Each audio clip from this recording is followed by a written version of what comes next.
Sang Burung Emas. Pada suatu ketika, hiduplah seorang raja yang memiliki pohon apel paling istimewa di dunia.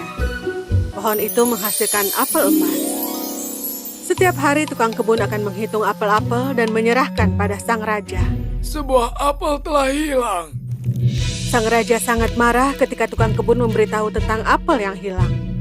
盗贼一定要被严惩。 Malam itu, tukang kebun menyuruh anak sulungnya untuk menjaga pohon apel. Tapi sekitar tengah malam, anak sulungnya itu tertidur. Keesokan harinya, satu apel kembali hilang. Aku akan menyuruh anak keduaku untuk berjaga hari ini. Malam tiba, dan anak kedua dari tukang kebun itu pun tertidur sekitar tengah malam. Keesokan harinya, satu apel kembali hilang. Anak ketiga dan anak bungsu menawarkan untuk menjaga pohon apel malam itu. Ayo pencuri apel, tunjukkan dirimu.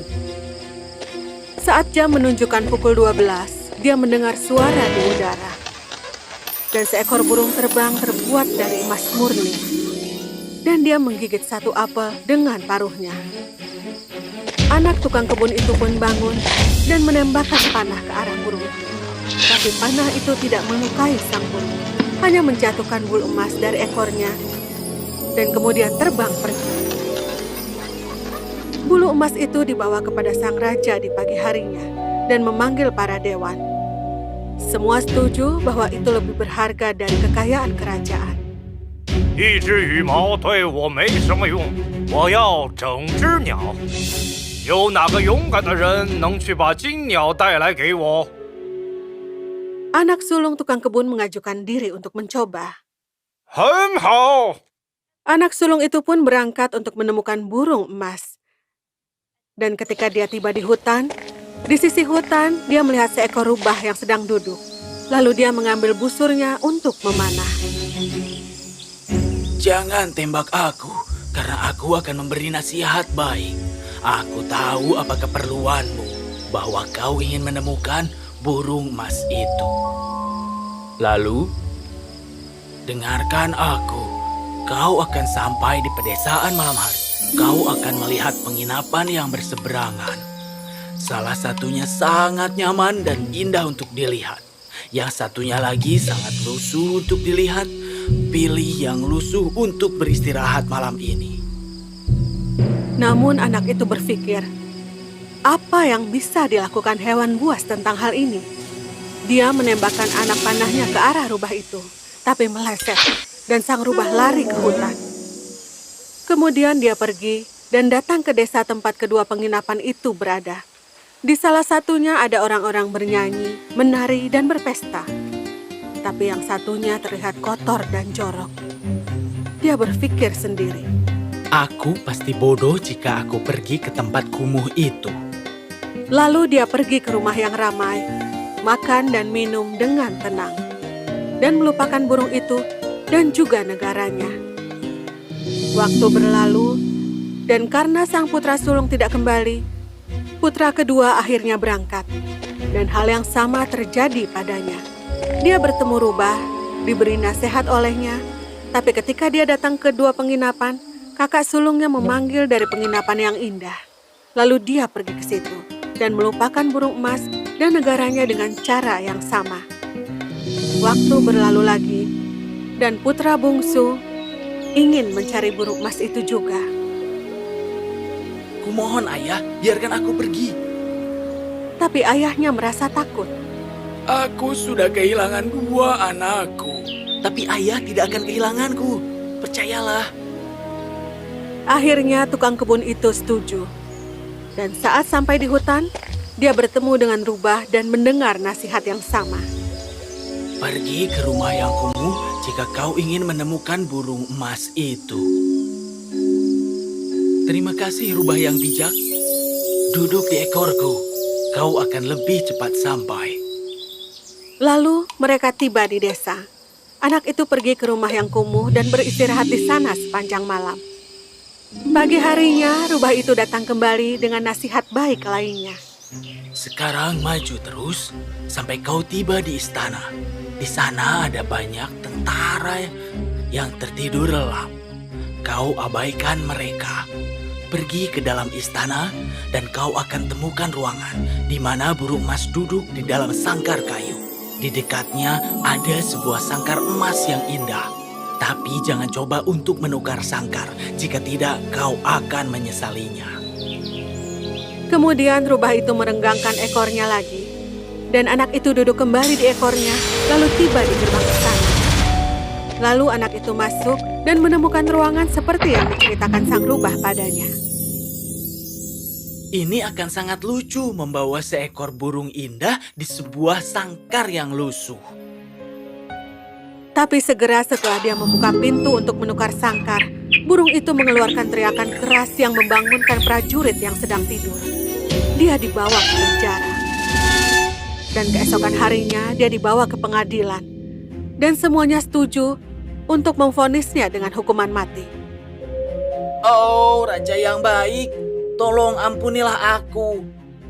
Kau akan diampuni dengan satu syarat. Bawakan aku kuda emas yang dapat berlari secepat angin. Maka aku akan mengampunimu dan juga memberikanmu burung emas. Dia pergi dalam pencariannya, lalu dia bertemu dengan sang rubah. Kau lihat sekarang apa yang terjadi saat kau tidak mendengarkan nasihatku? Tapi kau anak baik, aku akan tetap membantumu. Untuk menemukan kuda emas, kau harus jalan terus sampai kau tiba di istana di mana kuda itu diam di kandangnya. Di sampingnya terbaring pria yang tertidur lelap dan mendengkur. Ambil kuda itu dengan tenang, tapi pastikan untuk memakaikan pelana kulit tua dan bukan yang emas yang di dekatnya. Semua berjalan lancar, tapi saat anak itu melihat sang kuda, dia berpikir, Aku akan berikan dia pelana emas. Aku yakin dia sangat pantas. tapi saat dia mengambil pelana emas, sang pria terbangun dan menangis dengan kencang. Sehingga semua penjaga berlari masuk dan membawa anak itu ke penjara dan dihukum untuk mati. Namun dia memohon kembali. Jika kau dapat membawa putri yang cantik kepadaku, aku akan mengampunimu. Dan kau bisa memiliki burung juga kudanya. Lalu dia pergi lagi dan bertemu kembali dengan rubah tua. Jika saja kau mendengarkan aku, kau akan membawa burung dan juga kuda itu. Tapi aku akan bantu kau sekali lagi. Terus lurus dan kau akan tiba di sebuah istana. Temui dia dan berikan dia ciuman. Saat tengah malam, sang putri pergi ke pemandian. Dan dia akan mau dibawa pergi. Tapi hati-hatilah. Kau jangan pedulikan saat dia ingin berpamitan dengan ayah dan ibunya. Saat mereka tiba di istana, semua berjalan seperti yang dikatakan rubah. Saat tengah malam, anak itu berjumpa dengan sang putri dan memberinya ciuman. Dan sang putri setuju untuk pergi bersamanya. Tapi dia memohon dengan tangisan bahwa sang putri ingin berpamitan dengan ayahnya. Akhirnya dia setuju. Tapi saat pemuda itu mendatangi rumah ayahnya, dia dibawa lagi ke penjara. Kau tidak akan memiliki putriku, kecuali dalam 8 hari kau menggali bukit yang menghalangi pemandangan jendelaku. Bukit ini begitu besar, yang satu dunia pun tidak dapat menyingkirkannya. Dan setelah 7 hari, dan hanya selesai sedikit, dia duduk dengan putus asa saat temannya sang rubah datang ke sana untuk menolongnya lagi. Kau tidurlah. Aku akan mengerjakannya untukmu. Dan pagi harinya, bukit itu hilang. Raja yang bahagia memberikan putrinya kepada pemuda itu dan mereka berdua pun pergi. Dan mereka bertemu kembali dengan sang rubah. Kau bisa memiliki semuanya. Sang putri, kuda, dan juga burung. Benarkah? Bagaimana? Dengarkan baik-baik. Pergi ke raja dan berikan dia sang putri. Maka dia akan sangat senang. Dan kau akan diberi kuda emas. Dan bersalamanlah untuk meninggalkan mereka. Dan jabat tangan sang putri juga. Lalu angkat dia dengan cepat ke atas kuda. Dan cepat pergi secepat yang kau bisa. Lalu kau pergi ke istana di mana burung itu berada. Aku akan bersama sang putri di gerbang. Tunjukkan kuda itu dengan baik.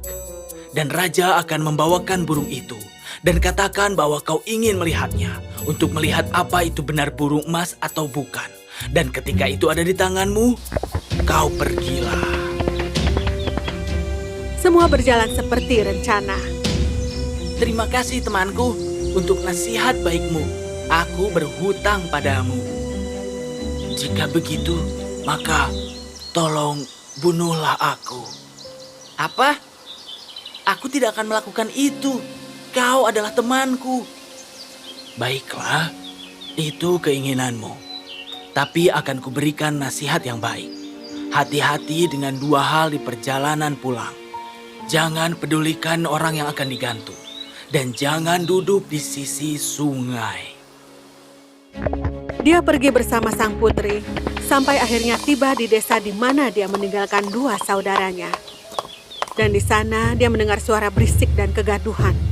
Dia melihat dua orang pria akan digantung. Penasaran, dia pergi mendekat dan melihat bahwa dua pria itu adalah saudaranya yang berubah menjadi pencuri.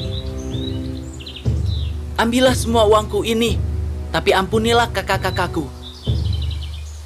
Setelah menyelamatkan saudara-saudaranya, mereka semua datang ke hutan tempat rubah pertama kali bertemu dengan mereka. Dan kedua saudaranya berkata, "Mari kita duduk di sisi sungai dan beristirahat sejenak untuk makan dan minum." Dia pun setuju dan melupakan nasihat sang rubah, lalu duduk di tepian sungai. Dan saat dia tidak mencurigai apapun, mereka ada di belakang dan mendorongnya dari tepi sungai dan membawa sang putri, kuda, dan burung, lalu kembali pulang ke raja mereka. Oh, Baginda Raja, kami kembali dengan burung emas dan yang lainnya. Semua ini kami dapatkan dengan kerja keras. Lalu ada perayaan besar yang dibuat, tapi kuda itu tidak mau makan, burung itu tidak mau bernyanyi, dan sang putri terus saja menangis. Anak bungsu itu terjatuh ke dasar sungai. Untungnya sungai itu hampir kering, tapi dinding sungai itu begitu curam sehingga tidak ada jalan keluar. Kemudian sang rubah datang kembali untuk menyelamatkannya. Jika saja kau mendengarkan aku, tidak ada kejahatan yang akan menimpamu. Tapi kau temanku, aku tidak bisa meninggalkanmu di sini. Jadi peganglah ekorku dan bertahanlah. Rubah itu menariknya dari sungai. Mereka telah mengawasi untuk membunuhmu jika mereka melihatmu di kerajaan. Lalu dia berpakaian seperti seorang miskin dan datang diam-diam ke istana raja. Dan saat dia melewati pintu, sang kuda mulai mau makan, sang burung mulai bernyanyi, dan sang putri berhenti menangis. Lalu dia menemui sang raja dan memberitahunya tentang penipuan saudara-saudaranya. Mereka ditangkap dan dihukum, dan sang putri kembali diberikan kepadanya. Dan setelah kematian sang raja, dia menjadi pewaris kerajaan. Beberapa saat kemudian, dia berjalan satu hari di hutan, dan rubah itu berjumpa dengannya. Dengan berlinang air mata di wajahnya, ia menyuruh untuk membunuhnya. Kumohon temanku, aku mohon padamu permintaan ini. Tolong lakukanlah. Dengan sedih, dia menyetujuinya. Saat rubah itu terbunuh, dia berubah menjadi manusia. Dan ternyata, rubah itu adalah kakak dari sang putri yang telah hilang selama bertahun-tahun.